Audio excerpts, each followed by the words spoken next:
दर्शकों, स्पॉटलाइट की इस कड़ी में हम बात करेंगे एक नए विषय पर। कोरोना काल ने बहुत सारे क्षेत्रों को प्रभावित किया और खास तौर पर हमारी फिल्म इंडस्ट्री को। कोरोना काल के दौरान हमारी फिल्म इंडस्ट्री को कम से कम नहीं तो बहुत सारा नुकसान हुआ, जिसकी भरपाई करना मुश्किल है। लेकिन जब भी चुनौतियां आती हैं, जब भी संकट आता है, हम विकल्प तलाश लेते हैं। अगर स्कूल कॉलेज बंद हुए तो हमने ऑनलाइन शिक्षा का विकल्प अपनाया। अगर थिएटर बंद हुए, कोई फिल्म रिलीज नहीं हुई, तो नए नए प्लेटफार्म सामने आ गए, जैसे कि OTT प्लेटफार्म आ गया। वेब सीरीज OTT पर काफ़ी लोकप्रिय हो रही हैं और उन्हें दर्शकों की सराहना भी मिल रही है। इस विषय पर बातचीत करने के लिए हमारे स्टूडियो मौजूद है डायरेक्टर सौरभ शर्मा। सौरभ शर्मा, आपका स्टूडियो में आने के लिए बहुत बहुत धन्यवाद। बहुत बहुत शुक्रिया हरीश जी। सौरभ जी, मेरा पहला सवाल है आपसे कि कोरोना काल की बहुत सारी चुनौतियाँ हुई। हाँ जी। और इस स्थिति से अब तो खैर थिएटर खुल गए हैं, लेकिन अभी स्थिति सामान्य होने में समय लगेगा। बहुत ही आर्थिक नुकसान पहुंचा है इंडस्ट्री को। तो आप इसे चुनौतियों के रूप में कैसे मानते हैं और किस तरह से इसका होगा? जी, मैं बिल्कुल मानूंगा कि कोरोना काल की वजह से फिल्म जगत को ही नहीं, काफ़ी सारे अलग अलग जगत को नुकसान हुआ है। लेकिन हाँ, फिल्म जगत को काफ़ी ज़्यादा नुकसान हुआ है बिकॉज सिनेमाघर ही हैं जो सबसे आखिरी में खोले गए हैं, जो कि एक अच्छा डिसीजन है, उसके ऊपर मैं कुछ नहीं बोल सकता। लेकिन हाँ, इसी कोरोना काल के बीच में हम लोगों को एक नया प्लेटफॉर्म मिला है, OTT प्लेटफॉर्म, जो कि हर एक दुनिया के कोने कोने में इस वक्त बहुत ज़्यादा लोकप्रिय है। इसीलिए आज बहुत सारे नए टैलेंट को बहुत ज़्यादा स्कोप मिल रहा है, बहुत ज़्यादा नया विकल्प है जिनमें लोग अपना टैलेंट शो कर सकते हैं। पहले क्या होता था, सिनेमा घर के अंदर सिर्फ हम लोग एक प्रोजेक्ट के लिए कास्ट करते थे, पूरा क्रू तैयार करते थे। लेकिन आज क्या है कि हमें एक साथ काफ़ी सारे OTT प्लेटफॉर्म्स के अंदर, वो भी बहुत सारा कंटेंट, पूरे दिन का कंटेंट, उसको बनाने के लिए बहुत ज़्यादा क्रू और बहुत ज़्यादा कास्ट, पूरा का पूरा यूनिट हमें तैयार करना पड़ता है, जो कि नया काम देने के लिए बहुत ज़्यादा अच्छा है।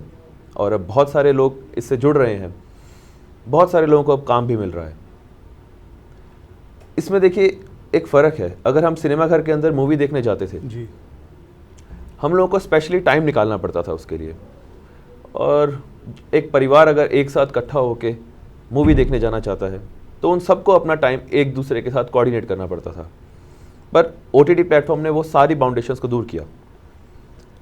OTT प्लेटफॉर्म की वजह से हमें ये फ़ायदा हुआ कि हम लोगों के पास जब भी वक्त हो, जहाँ भी हों, हम वहाँ बैठकर अपने पसंदीदा मनोरंजन के जो प्रोग्राम्स हैं या फिर जो मूवीज़ हैं उनको कहीं भी देख सकते हैं। तो ये बहुत बहुत ही बड़ा, आज के ज़माने में बहुत ही बड़ा एक हम कहेंगे कि सॉल्यूशन है, क्योंकि आजकल जो दुनिया के अंदर वक्त है वही नहीं है लोगों के पास। अच्छा सौरभ, एक बात बताइए कि आपने एक काफ़ी अरसे से आप DOP के यानी कि डायरेक्टर ऑफ फोटोग्राफी के तौर पर फिल्मों से जुड़े हुए हैं। बहुत सारी फिल्मों में आपने एज ए बतौर असिस्टेंट डायरेक्टर भी किया है। तो सफ़र की शुरुआत कहाँ से हुई?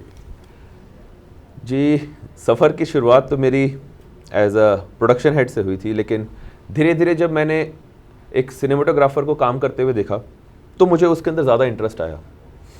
मैंने बचपन से पेंटिंग किया है, तो मुझे बहुत ही मज़ा आता था एक कैमरामैन को जब वो रिकॉर्डिंग करता था और उसके अंदर मैं देखता था कि कैसे वो एक आर्टिस्ट को गाइड कर रहा है और वो कैसे रिकॉर्ड कर रहा है पूरे के पूरे सीन को। तो मुझे कहीं ना कहीं वहाँ दिखता था कि ये भी एक तरीके की पेंटिंग ही है, बस ये डिजिटल पेंटिंग है।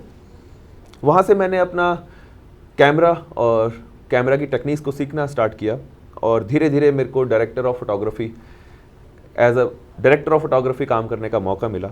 मैंने उसके अंदर काफ़ी सारे प्रोजेक्ट्स भी किए, काफ़ी सारे मूवीज़ भी करी, अलग अलग लैंग्वेजेस में करी, म्यूज़िक वीडियोस भी करी, TV कमर्शियल्स भी करे। उस दौरान मेरे को बहुत कुछ सीखने को मिला और आज मैं आप लोगों के सामने एज अ डायरेक्टर अपनी वेब सीरीज़ भी लेकर आ रहा हूँ। और कहते हैं कि जब एक चाहे डायरेक्ट कोई भी करे, जो सिनेमेटोग्राफर होता है फिल्म का, वो आधा डायरेक्टर होता है। अब तो आप पूरे डायरेक्टर हो जाए, फुल फ्लैट डायरेक्टर होने जा रहे हैं। तो आपकी जो वेब सीरीज़ है, हाँ जी, दिल्ली वेड्स हरियाणा, उसका थीम क्या है? देखिए, जो मेरी वेब सीरीज़ है दिल्ली वेड्स हरियाणा, ये एक बहुत ही स्वीट सी रोमांटिक सिचुएशनल कॉमेडी स्टोरी है। जैसे कि हमारा टाइटल ही है दिल्ली वेड्स हरियाणा, दिल्ली और हरियाणा का कल्चर बहुत ही ज़्यादा कंट्रास्ट है। ऐसे ही हमारे इस वेब सीरीज़ का भी स्टोरी कुछ इस तरीके से है कि दिल्ली के एक अमीर लड़के की शादी हम लोग हरियाणा के एक गांव की लड़की से करवाते हैं। जैसे कि दोनों के लाइफस्टाइल में बहुत ज़्यादा डिफरेंस है, तो उसी के ऊपर बहुत ज़्यादा ऐसी सिचुएशंस क्रिएट होती हैं जब लड़की अपने गांव को छोड़कर लड़के के घर में आती है और शहर में आती है, तो उसके ऊपर बहुत सारे फ़नी मोमेंट्स क्रिएट होते हैं जिसको उम्मीद है कि आप सब लोग एंजॉय करेंगे। हमने इस तरीके से उसको तैयार किया है, इस तरीके से उसको लिखा गया, कोई भी इंसान उसको अपने आप से रिलेट कर सकता है, क्योंकि ये भी कहीं ना कहीं एक आजकल की जो दौर चल रहा है उसमें असलियत है। लेकिन हाँ, हमारा एक ये जो शो है ये इस तरीके से आएगा कि आप लोग इसको बार बार देखना ज़रूर पसंद करेंगे, क्योंकि ये कुछ भी ऐसा नहीं है कि आप लोग एक बार देखने के बाद सोचें कि यार बस एक बार देख लिया हो गया। इसको आप जितनी बार देखेंगे आपको उतना मज़ा आएगा। अच्छा सौरभ, सबसे बड़ी समस्या OTT प्लेटफॉर्म की जा रही है कि समाज में बहुत सारी प्रसंगतियाँ हैं। ये ठीक है, समाज में अगर पुण्य है तो पाप भी है, बहुत सारी बातें हैं, लेकिन पर्दे पर जिस तरह के सीरियल्स आ रहे हैं या जिस तरह के सब्जेक्ट पर नहीं, मैं उसमें किसी पर आपत्ति नहीं कर रहा हूँ, क्योंकि समाज की प्रसंगतियाँ हैं, उनको उजागर करते हैं लोग, वो किसी हद तक युवा पीढ़ी को पसंद भी है। लेकिन क्या जो आपका सीरियल है उसको परिवार एक साथ बैठ के देख सकता है? हाँ जी, बिल्कुल। आजकल OTT प्लेटफॉर्म के ऊपर मैं भी बहुत देखता हूँ, वैसे तो OTT के ऊपर काफ़ी सारे वेब सीरीज़ मैं भी देखे हैं और देखता भी हूँ। मुझे कहीं ऐसा लगा कि इस लॉकडाउन के दौरान बहुत ही ज़्यादा लोग वैसे ही परेशान थे, काफ़ी लोगों को आर्थिक नुकसान हुए, काफ़ी लोगों को बहुत सारी चीज़ों का नुकसान हुआ, तो मेंटली लोग बहुत ज़्यादा परेशान थे। और हम लोग OTT के ऊपर देख रहे थे कि सिर्फ और सिर्फ डार्क कॉन्सेप्ट्स के ऊपर ही बहुत ज़्यादा वेब सीरीज़ आ रहे हैं, प्रोजेक्ट्स आ रहे हैं। तो मुझे ऐसा लगा कि हमें कुछ हटके करना चाहिए।